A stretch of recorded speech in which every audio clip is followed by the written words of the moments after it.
श्रियकान्ताय कल्याणनिधये निधयेतिनाम् श्रीवेङ्कटनिवासाय श्रीनिवासाय मङ्गलम्। लक्ष्मी सविभ्रमालोकसुभ्रूविभ्रमचक्षुषे चक्षुषे सर्वलोकानां वेङ्कटेशाय मङ्गलम्। श्रीवेङ्कटाद्रिशृङ्गाग्रमङ्गलाभरणाङ्ग्रये मङ्गलानां निवासाय श्रीनिवासाय मङ्गलम्।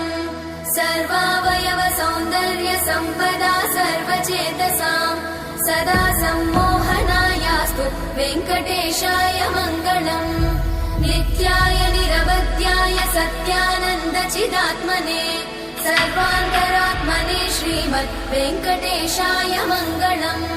स्वतः सर्वविदे सर्वशक्तये सर्वशेषिने सुलभाय सुशीलाय वेङ्कटेशाय मङ्गलम्।